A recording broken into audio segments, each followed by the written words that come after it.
कुठलीही आनंदाची गोष्ट असो, वाढदिवस असो, लग्नाचा वाढदिवस असो आणि त्याचबरोबर खायचं असेल तर सगळ्यांना चॉकलेट केक फार आवडतो। घरच्या घरी मस्त असं चॉकलेट केक कसं बनवायचं ते पाहूया। तर मी या ठिकाणी इथे चॉकलेट केकचा बेस बनवलेला आहे, म्हणजे यावर मी आयसिंग करणार आहे। त्यासाठी तुम्हाला ह्याचा बेस कसा करायचा ते दाखवणार आहे। तर यावर बेस तयार करून मी मस्त असा हे आयसिंग केक केलेला होता, पण त्याचा व्हिडिओ मी शूट केलेला नाही। फक्त हे केकचा बेस कसा तयार करायचा ते दाखवलेलं आहे। तुम्हाला जर पाहायचं असेल तर नक्की कमेंट करून सांगा, ते सुद्धा तुम्हाला नक्कीच परत अपलोड करेन व्हिडिओ। तर हा केक मी बनवलेला होता, तर याचा बेस कसा करायचा ते पाहूया। तर इथे मी कढई घेतलेली आहे, त्यानंतर यामध्ये मीठ टाकलेलं आहे। तर हे मीठ जे आहे मी प्रत्येक वेळेस वापरलेलंच आहे, त्यामुळे आपली कढई खराब होणार नाही आणि केक जे आहे छान एकसारखं बेक होतो। त्यानंतर यावर स्टँड ठेवून घेतलेला आहे आणि त्याचबरोबर आता ज्या डब्यामध्ये आपल्याला केक बेक करून घ्यायचा आहे त्याला तेल लावून ऑडीचा इकोबेक पेपर लावून घेतलेला आहे। तर मला मोठा केक करायचा होता म्हणून मी मोठा डबा घेतलेला आहे। तर 1 किलोच्या प्रमाणात केक करायचा होता। तर या ठिकाणी हे आपला पूर्वतयारी झालेली आहे। आता पाहूया आपल्याला केकसाठी लागणारे साहित्य। तर कुठलाही केक करत असाल तर मेजरिंग कप गरजेचा आहे, किंवा कुठलाही एखादा वाटी पेला घेऊन त्याप्रमाणे आपल्याला सगळे प्रमाण टाकायचे आहेत। 1.5 कप मैदा, अर्धा कप कोको पावडर आणि अर्धा कप इथे मी टाकून घेतलेला आहे दूध पावडर। सोबतच यामध्ये टाकत आहे 1.5 चमचा इतकं बेकिंग पावडर आणि अर्धा चमचा खाण्याचा सोडा। प्रमाण जर व्यवस्थित घेताल तर तुमचं केक जे आहे छान मऊ लुसलुशीत जाळीदार बनतो।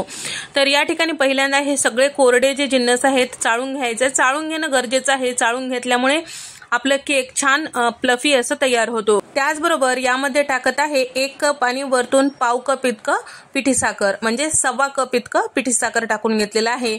तर या ठिकाणी हे सुद्धा आपल्याला यासोबत चाळून घ्यायचं आहे। चाळणी छोटी होते म्हणून दुसऱ्यांदा मी हे टाकून घेतलेलं आहे। परत हे सगळे जिन्नस छान व्यवस्थित चाळून घेतलेलं आहे। त्यासोबत यामध्ये टाकत आहे अर्धा कप इतकं तेल आणि त्याचबरोबर 1 कप इतकं दूध टाकून घेतलेलं आहे। तर दुधामध्ये साय होती, साईसोबतच मी हे दूध टाकून घेतलेलं आहे। तर दूध टाकते वेळेस इथे मी पहिल्यांदा 1 कप टाकून घेतलेला आहे, लागेल तसं आपल्याला परत दुधाचा वापर करायचा आहे। या ठिकाणी सगळं दूध टाकून मिक्स केल्यानंतर आणखीन हे पीठ जे आहे घट्ट दिसत आहे, त्यामुळे आणखीन पाव कप इतकं दूध टाकून घेतलेलं आहे। टोटल इथे मी 1.25 कप दूध टाकून घेतलेलं आहे। तर या ठिकाणी सगळं छान व्यवस्थित मिक्स केल्यानंतर पीठ जे आहे रिबिन कन्सिस्टन्सीमध्ये असायला पाहिजे। रिबिन कन्सिस्टन्सी म्हणजे जेव्हा आपण चमच्याने किंवा स्पॅच्युलाने पीठ खाली टाकतो त्यावेळेस लेयर्स पडले पाहिजे। त्या पद्धतीने पीठ तयार झालं की समजायचं की आपलं पीठ व्यवस्थित आहे। या ठिकाणी सगळं छान व्यवस्थित तयार झालेलं आहे। आता इथे मी चॉकलेट इसेन्स टाकून घेत आहे। हे पूर्णपणे ऑप्शनल आहे, पण केकला मार्केट सारखी चव पाहिजे असेल तर अशा काही गोष्टी करणं गरजेचं आहे। साधारण एक अर्धा चमचा इतकं चॉकलेट इसेन्स टाकून घेतलेलं आहे। सगळं छान व्यवस्थित मिक्स करून घेतलेलं आहे। छान मिक्स केल्यानंतर आपण जे केक टिन तयार केलेलं होतं त्यामध्ये हे केकचं जे बॅटर आहे ते टाकून घेतलेलं आहे। आता सगळं छान व्यवस्थित टाकून घेतल्यानंतर एकसारखं टॅप करून घ्यायचं, म्हणजे एअर बबल्स वगैरे असेल तर ते निघून जातात।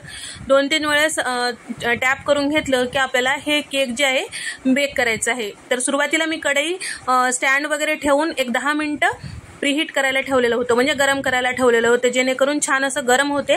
त्यानंतर आपण केकचा डब्बा ठेवलं की लगेचच केक छान व्यवस्थित तयार होतो। कढई 10 मिनिटं गरम करून घेतल्यामुळे किंवा प्रीहीट करून घेतल्यामुळे सगळे जिन्नस गरम झालेले आहे, हळूवारपणे काढायचे। त्यानंतर केकचा टीन जे आहे यावर ठेवून घ्यायचं आहे।